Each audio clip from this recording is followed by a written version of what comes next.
আমি ভুল করেছিলাম মা, হয়তো আমি সত্যি খুব বড় ভুল করেছিলাম। হয়তো? হ্যাঁ, এত কিছু ঘটে যাবার পর আবার বলছো হয়তো? ছি ছি ছি ছি ছি ছি ছি ছি ছি ছি ছি। আচ্ছা আচ্ছা, মানুষ তো ঠেকেও শেখে নাকি? হ্যাঁ, ওই মেয়েটার জন্য আমাদের বাড়িতে এত বড় সর্বনাশটা ঘটে গেল, তাও বিশ্বাস করবে না? হ্যাঁ, আশ্চর্য ব্যাপার। মা, আপনি কাকে কি বলছেন? রূপার কাছে আলো তো তখন মা দুর্গা, আর আমরা অসুর। যে মেয়ে কিনা ঠিক করে কথা বলতে পারতো না, সাজগোজের ওই ছিঁড়ি ছিল, সে মেয়ে হঠাৎ পাল্টে গেল। তার সাজগোজের ধরন পাল্টে গেল, কথা বলার ধরন পাল্টে গেল, কিন্তু রূপার তো সেসব চোখেই পড়লো না, ওর নজরে সব এড়িয়ে গেল। কিন্তু আলো যখন সত্যি বদলে যেতে থাকলো তখন আবার তোমরা আলোর নামে বদনাম করছো? তোমাদের শিক্ষা হবে না? ঠাম্মা, ও মা, সে কি তুমি এখানে কেন? আমি তো নিয়ে আসছিলাম খাবারটা তোমার কাছে। আমি না বেরিয়ে এলে সুরেখা আলোর নামে যা তা কথা বলেই যেত, আর তুমি মুখ বুজে চুপ করে শুনতে। আর কি প্রতিবাদ করছো না? কি হলো কি তোমার রূপা? ওর আবার কি হবে মা? হ্যাঁ, ওর আবার কি হবে?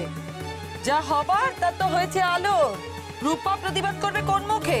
আচ্ছা মা, এখন এসব কথা থাক, ঠাম্মার খাওয়ার সময় হয়েছে। প্রতিবাদ করবে কোন মুখে জানতে চাও?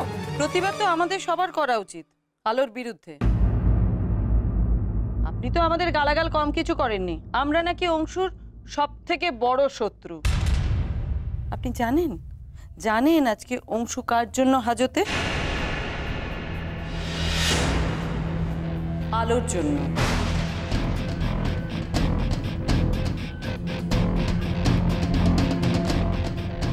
আর কি শুনতে চান আপনি? বলুন বলুন, আর কি শুনতে চান?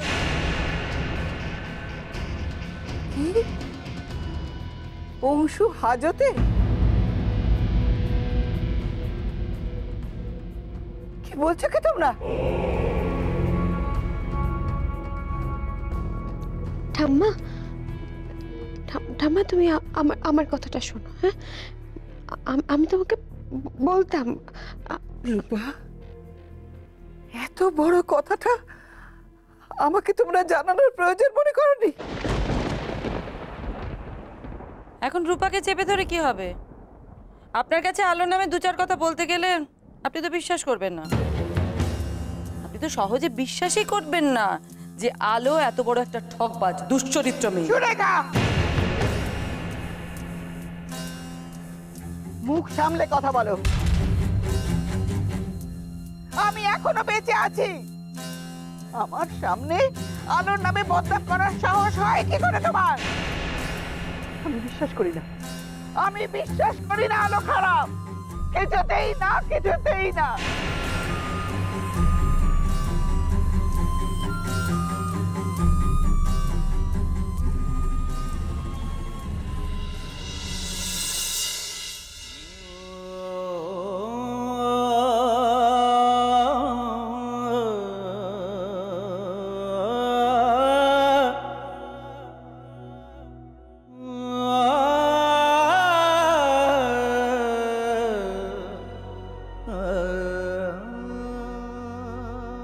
শুনছেন?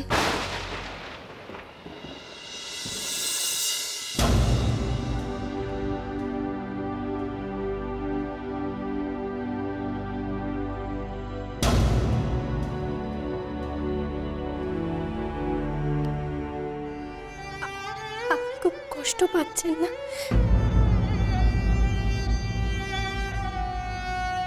আপনাকে আমি এইভাবে থাকতে দেব না। যেভাবে হোক আমি আপনাকে এখান থেকে... চলে যাও, এখান থেকে চলে যাও।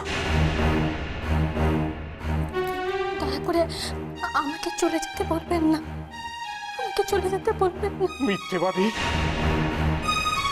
লোভী, লজ্জা করে না তোমার? আবার আমার সামনে এসে অভিনয় শুরু করলে। তোমাকে আমি আর বিশ্বাস করি না। তোমার মুখোশ খুলে গেছে আলো নাই। এই লাহেরি পদবিটা তোমার নামের পাশে থাকলে তার আছে আর লজ্জার কিছু? আমায় ক্ষমা করে দিন। আমি যা করেছি তার জন্য আমি সত্যি। তোমার কোনো কথায় আর আমার মন গলবে না আলো। বলো বলো, কেন বলেছিলে যে আমার জন্য সমস্ত কিছু ছেড়ে চলে আসতে পারো? বলো, কেন স্বপ্ন দেখিয়েছিলে আমাকে নিয়ে সংসার করা?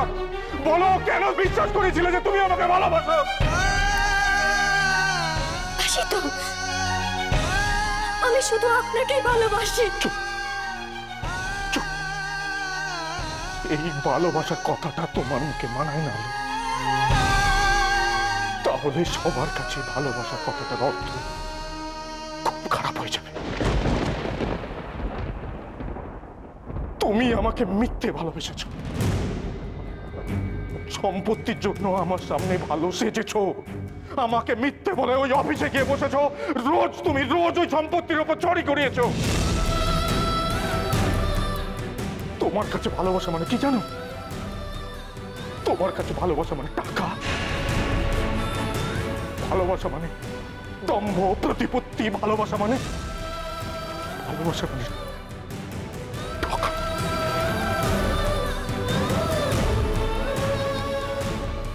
আমাকে আর একটা সুযোগ দিন, আমি আপনাকে প্রমাণ করে দেবো আমার ভালোবাসা মিথ্যে নয়। ভালোবাসা মিথ্যে নয়। কোনটা মিথ্যে নয় আলো? সুজয়ের নিজেকে তোমার স্বামী বলে পরিচয় দেওয়া, দিনের পর দিন অফিসে সবাই চলে যাওয়ার পর তোমাদের বিশেষ কাজ করা, আমার সামনে সাধারণ শাড়ি পরে থাকা আর অফিসে যাওয়ার সময় দামি শাড়ি পরা, মোবাইল ফোন ব্যবহার করা, দামি গাড়ি চড়া, কোনটা মিথ্যে নয়? আর কি কি মিথ্যে নয় বলো? আর কি কি মিথ্যে নয় বলো আলো? বলো বলো। আসলে সবচেয়ে বড় মিথ্যে ছিল আমাদের সম্পর্ক। সবচেয়ে বড় মিথ্যে। আমি মুক্তি চাই। আমি মুক্তি চাই। আমি মিথ্যা থেকে মুক্তি চাই। মুক্তি চাই মিথ্যা থেকে। বেরিয়ে যাও, বেরিয়ে যাও, বেরিয়ে যাও এখান থেকে, বেরিয়ে যাও। চুপ করুন, চিৎকার করছেন কেন? চুপ করুন।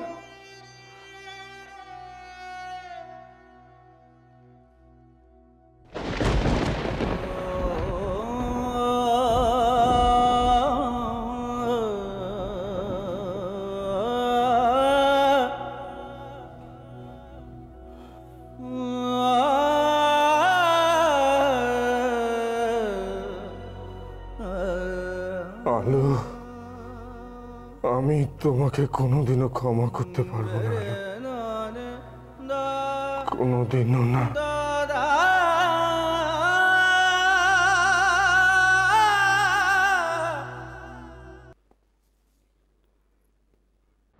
নিন সুজয়বাবু, ধর। আরে মশাই, ভগবানের উপর ভরসা রাখুন। নিন ধরুন, কফিটা ধরুন তো। আরে ধরুন। কি জানেন তো বিমানবাবু, আমি নিজেকে কিছুতেই ক্ষমা করতে পারছি না। ম্যাম এত কষ্ট পাচ্ছেন, আর সেটা দেখে কোথাও না কোথাও আমি সত্যি, আমি যদি একটু কেয়ারফুলি ড্রাইভিং করতাম তাহলে হয়তো অ্যাক্সিডেন্টটা এড়ানো যেত। এই হচ্ছে আপনাকে নিয়ে মুশকিল, জানেন তো। আপনি আসল দোষীকে এড়াতে গিয়ে নিজের ঘাড়ে সমস্ত দোষটা নিচ্ছেন। কেন বলুন তো?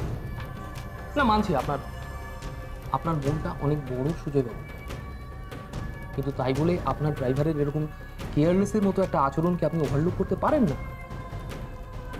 আরে মশাই, অ্যাক্সিডেন্টটা বাঁচানো যেত যদি ও ড্রাইভ করতো গাড়িটা, ও চালাতো। ও একটা দায়িত্ব জ্ঞানহীন, আর সেজন্য আজ ম্যাডাম মৃত্যুর সাথে লড়াই করছে। শুনুন, এটা আমি কিছুতে মন থেকে মেনে নিতে পারছি না। সুজয়বাবু, আপনি ওকে কিন্তু পার পেতে দেবেন না।